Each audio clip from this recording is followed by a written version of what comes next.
आदरणीय गुरु जी के चरणों में प्रणाम करता हूं। और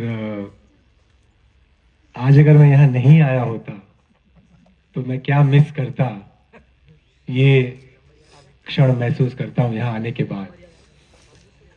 सुबह से लेकर अभी तक जो जो मैंने देखा और जो बातें गुरु जी ने कही, वो सच में आंख खोल देने वाली है, दिल खोल देने वाली है। पोपटलाल की भाषा में कहूं तो ऐसा जबरदस्त जन आंदोलन कभी कैंसल नहीं होना चाहिए, वरना दुनिया अपने आप हिल जाएगी। और मैं तो सोच रहा हूं कि मैं गोकुलधाम सोसाइटी में लौटकर जेठालाल से कहूं कि गड़ा इलेक्ट्रॉनिक्स बंद कर दो, नासिक के आजू बाजू कोई जमीन का टुकड़ा लेकर इस पद्धति से खेती शुरू कर दो। अय्यर भाई को बोलूंगा साइंटिस्ट का काम छोड़ दो, बबीता जी को लेकर आ जाओ इधर, हितेश भाई जमीन का टुकड़ा दिलवा देंगे, इनका ही टुकड़ा दे देंगे, है ना। और पोपटलाल भी अगर शादी करेगा तो अब ये कंडीशन जरूर रखेगा, उसी लड़की से शादी करेगा जो उसके साथ गांव में आकर खेती करने के लिए तैयार होगी, और वो भी इसी पद्धति से। पोपटलाल की नहीं।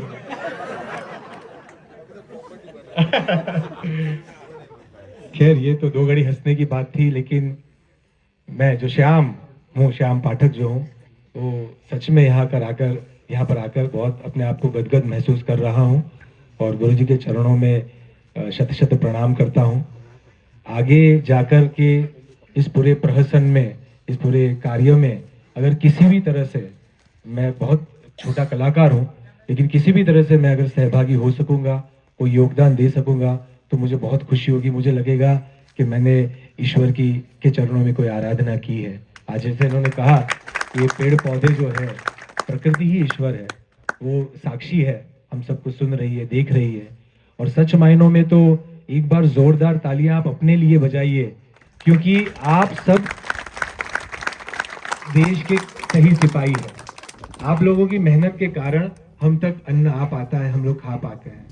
तो प्रणाम तो आप लोगों को करना चाहिए, जिस तरह का आप कार्य करते हैं, जितनी तकलीफों में रहकर काम करते हैं, जो भी दुविधाएं आती है, गुरुजी ने तो हमें मार्गदर्शन दिया है, लेकिन फिर भी आप डटकर इस काम को आगे बढ़ा रहे हैं। आपने गलत रास्ता नहीं इख्तियार किया है, आप सही रास्ते पर जाकर के काम कर रहे हैं। इसलिए आप सबको मैं वंदन करता हूँ। यहाँ आकर बहुत खुशी हो रही है, बहुत अच्छा महसूस कर रहा हूँ। ये सारी यादें अपने साथ लेकर जा रहा हूँ, और जब भी ऐसा मौका मिलेगा तब पुनः आप सबसे भेंट होगी। Thank you so much. गुरु जी को सादर चरण स्पर्श, और आप लोगों को भी सादर चरण स्पर्श। मैं अपनी यात्रा बताना चाहूंगा कि मैं गुरु जी का एक तरह से एकलव्य हूँ। गुरु जी से पहली बार मिल रहा हूँ और पिछले 5 साल से इनकी पद्धति पे काम कर रहा हूँ।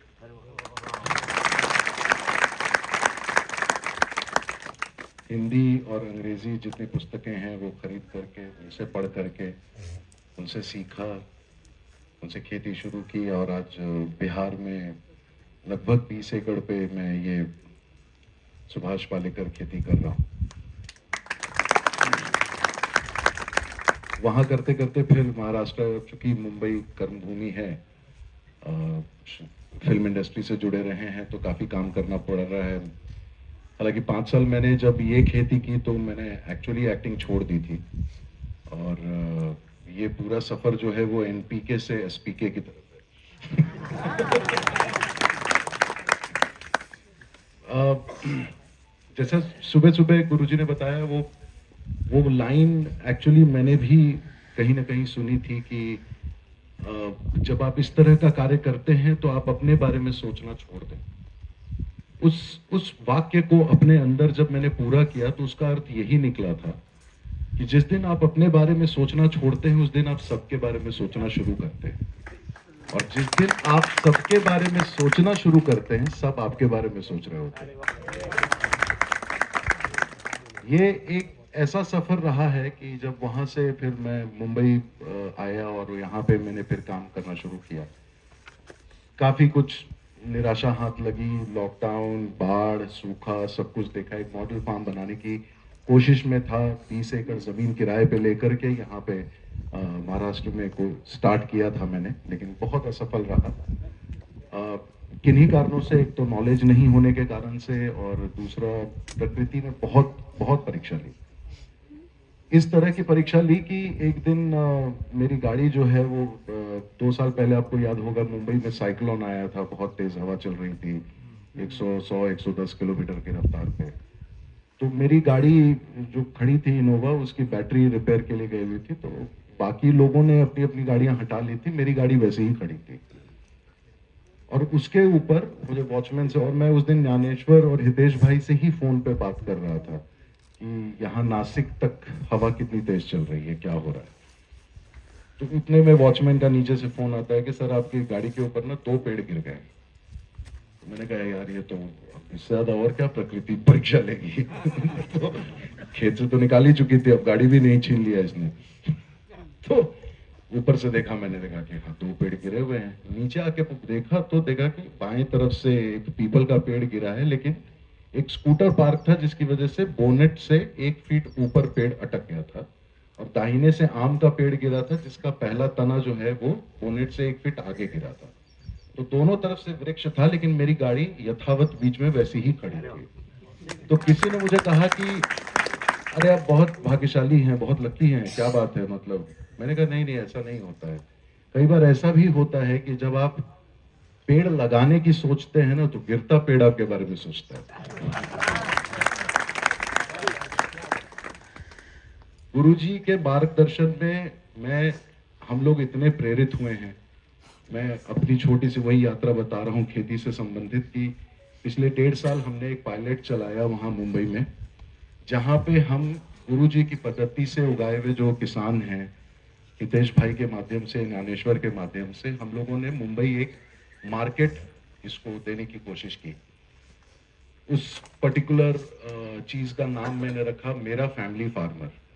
कारण ये था कि भाई फैमिली डॉक्टर हो सकता है, फैमिली लॉयर हो सकता है, तो फैमिली फार्मर क्यों नहीं हो सकता। हमने काफी सक्सेसफुल उसका एक पायलट रन किया है, जहां पे हम एक मार्केट व्यवस्था एक क्रिएट करने की कोशिश में लगे रहे। थोड़ा निराशा इस बात से हुई, मुझे किसी ने बताया था गुरुजी की सत्यनारायण कथा का अर्थ क्या होता है। तो मुझे यही समझ में आया कि जब आप सत्य का साथ देते हैं तो नारायण आपको मिलते हैं, कथा बन जाते हैं। तो कथा मैं ये इसलिए कह रहा हूँ कि फिर जब हमने ये सारा काम शुरू किया, बहुत अच्छे से चलता रहा, तो उस बीच में एक झटका लगा कि ये सारी चीजें बिना टेक्नोलॉजी के आगे नहीं बढ़ सकती हैं। इसकी एक लिमिटेशन हो जाती है, एक कदम रुक ही जाता है। तो हमने ऐप के ऊपर काम शुरू किया, वहां पे थोड़ी निराशा हाथ लगी है, तो जिसकी वजह से हम लोगों ने थोड़ा अभी पॉज लिया हुआ है। लेकिन इस बीच में ये जरूर समझ में आया कि लोगों को जैसे ही इसका स्वाद मिलता है, जिस तरह की सब्जियां उगती हैं, जिस तरह से का अनाज होता है, जैसे ही लोगों को पता चलता है या खा चुके होते हैं, उसके बाद फिर आपको कुछ करने की जरूरत नहीं पड़ती है। फिर वो मधुमक्खी की तरह आपके पीछे पीछे ही आते हैं।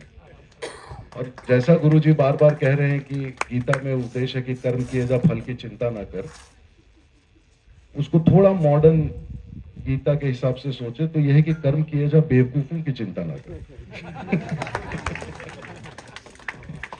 तो ये एक छोटी सी यात्रा है, एक पहल लगी हुई है, और मेरा जीवन इस चीज के लिए समर्पित है। मैं आप लोगों के सामने बिल्कुल दिल मतलब रख करके ये बात कहता हूँ कि मैं जब तक हूँ तब तक मैं ये सुभाष पालेकर पद्धति पे ही काम करता रहूँगा, और जो भी मेरे संपर्क में आ रहे हैं, मैं कोशिश करता हूँ कि मैं उन्हें प्रेरित करता रहूँ, और खास करके एक नई पीढ़ी हमारे साथ जुड़े। मुझे बहुत अच्छा लगा, यहाँ एक छोटी बच्ची बैठी हुई थी अभी, हाँ, और वो हर गुरुजी के हर बात पे हाना में जवाब दे रही है। बीच में जमाई भी ले रही थी, उससे उसको फर्क नहीं पड़ रहा था, लेकिन वो सुन रही थी। तो ये अगर पीढ़ी तैयार हो रही है, तो हम लोगों का फर्ज बनता है कि हम इनको वो प्रकृति दें जो हमें विरासत में मिली थी। हम इसको इसी तरह से आगे बढ़ाएं, और इसी तरह से गुरुजी के इस आंदोलन को आगे बढ़ाते चलें।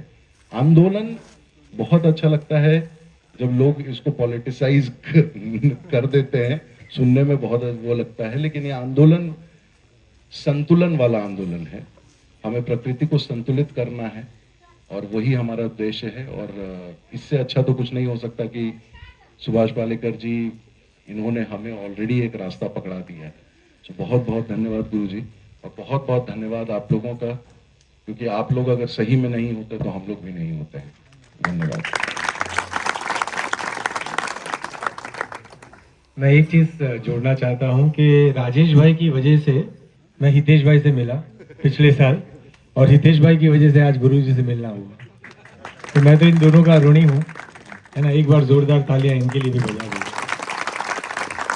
Thank you so much. जब ये शुरू में खोजबीन चल रही थी, गुरुजी से नहीं मिलने का अवसर मिल रहा था तो दुनिया जहान में गुरुजी से मिलने के लिए जा रहा था मैं। तो कुरुक्षेत्र, पता नहीं आपको पता होगा, हरियाणा में एक जगह है दिल्ली के पास। सबको मालूम है, कुरुक्षेत्र किसको मालूम नहीं। वही जो पांडव तो कुरुक्षेत्र में आचार्य देवव्रत माननीय जो गवर्नर हैं गुजरात के इस समय, तो उनका 183 एकड़ का लैंड है, एक सिंगल मतलब लैंड है। वहां पे जब मैं पहुंचा था तो वहां पे 11 साल से वो ये प्रैक्टिस कर रहे हैं। अब तो 13 साल हो गया, पूरा 14 साल। तो मैंने उनसे जाके पहले पूछा, मैंने कहा कि सर इसमें लेबर कितने लगते हैं आपके, 183 एकड़ जमीन है। तो मैंने कहा परमानेंट सिर्फ 4 हैं। तो मैंने कहा बाकी कह रहे केचुए हैं जो 10,000 के बराबर है। तो चलते चलते उन्होंने बताया कि अच्छा ये बताइए कि राजेश जी, ये पत्ता पहचानिए ये क्या है। तो लगभग आधे एकड़ में रो बनाया हुआ था 2-2 फीट के गैप पे, और काफी हेल्दी प्लांट था। मैं तोड़ करके मैंने अपनी तरफ से जो भी समझ में आया, मैंने कहा नहीं बता पा रहा हूँ सर ये क्या है। बोले चाय पत्ती है। बोले हम 48 डिग्री में हमने मिट्टी इतनी मजबूत कर दी है प्राकृतिक खेती करके कि हम चाय पत्ती उगा रहे हैं, और सिर्फ चाय पत्ती ही नहीं, अखरोट भी उगा रहे हैं। तो अगर वो सारी चीजें हो सकती हैं तो मतलब मुझे यही लगता है कि इससे बड़ा जादू कुछ है ही नहीं, कि जब कुछ करना ही नहीं है तो इससे बड़ा जादू क्या होगा। वहाँ सब जीवामृत पर चल रहा है। सब जीवामृत पे ही है।